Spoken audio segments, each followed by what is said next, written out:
Hi friends, welcome to Madhu foods home made.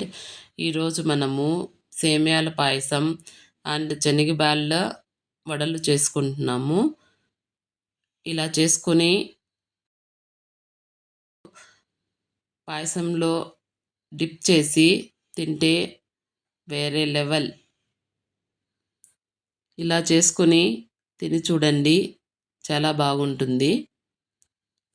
ఇప్పుడు మనం పాయసం చేసుకుందాము. సేమియాలు, ద్రాక్ష ముద్ద మామిడిపప్పు నెయ్యిలో వేసి పెనంలో వేయించుకోవాలి. రెండు సపరేట్గా వేయించి పెట్టుకోవాలి. సేమియాలు కొంచెం కలర్ వచ్చేలాగా వేయించుకోవాలి. అప్పుడు పాయసం టేస్ట్గా ఉంటుంది.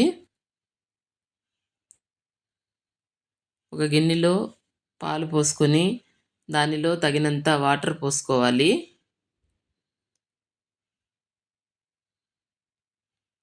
పోసుకొని దాన్ని స్టవ్ మీద పెట్టి పొంగు వచ్చేంత వరకు కాగనివ్వాలి. కాగిన తర్వాత మనం వేయించి పెట్టుకున్న సేమియాలు, ద్రాక్ష ముద్ద మామిడిపప్పు దానిలోకి ఫస్ట్ సేమియాలు వేసుకొని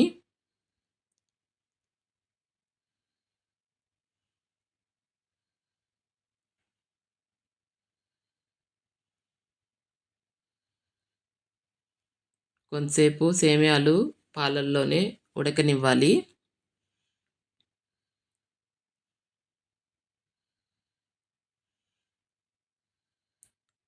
ఇప్పుడు కొంచెం ఉడికినాయి సేమియాలు.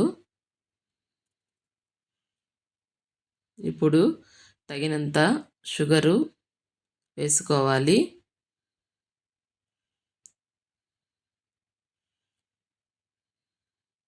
మీరు ఎంత స్వీట్ తింటారో అంత వేసుకోండి. ఇప్పుడు మనం వేయించి పెట్టుకున్న ద్రాక్ష ముద్ద మామిడిపప్పు కూడా వేసుకొని కలిపి పెట్టుకుంటే, అలాగే కొంతసేపు పెట్టేస్తే సేమియాల పాయసం రెడీ. మనకు నెయ్యి కావాలంటే ఎక్స్ట్రా వేసుకోవచ్చు. తర్వాత మనము శనగబ్యాళ్ళ వడలు చూద్దాము. ఒక 2 ఆనియన్స్ సన్నగా కట్ చేసి పెట్టుకోవాలి. తర్వాత కొత్తిమీర, పుదీనా, కరివేపాకు తీసుకొని దాన్ని కూడా కడిగి సన్నగా కట్ చేసి పెట్టుకోవాలి.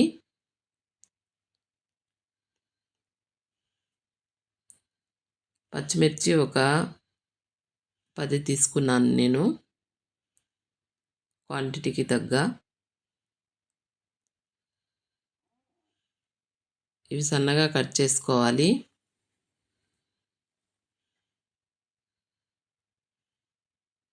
ఇప్పుడు పచ్చిమిర్చి, మనము నానబెట్టుకున్న శనగబ్యాళ్ళని ఒక 4 గంటలు నానితే సరిపోతుంది. ఇప్పుడు మిక్సీ పట్టుకోవాలి. ఎక్కువ నున్నగా పట్టుకోకూడదు. ఇప్పుడు పెనం పెట్టి ఆయిల్ పోసి పెట్టుకొని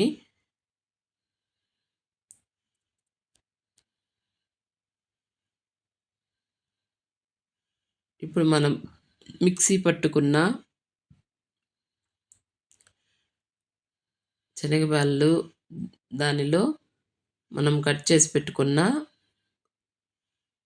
ఆనియన్స్, కొత్తిమీర, పుదీనా వేసుకొని అల్లం వెల్లుల్లి పేస్టు 2 టేబుల్ స్పూన్ వేసుకొని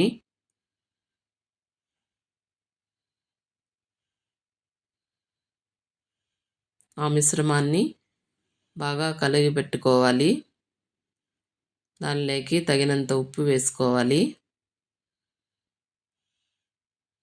వేసుకొని నూనె కాగిపోయింది.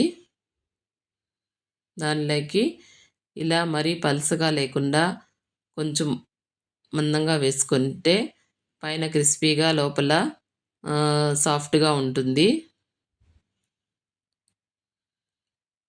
శనగబ్యాళ్ళ వడలు ఇలా కాల్చుకుంటే చాలా బాగుంటాయి.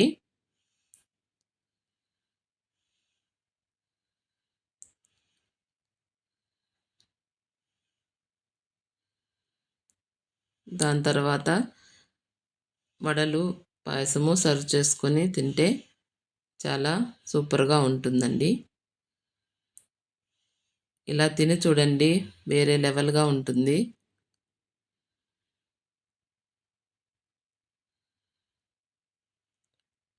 మీరు ట్రై చేసుకొని తిని చూడండి.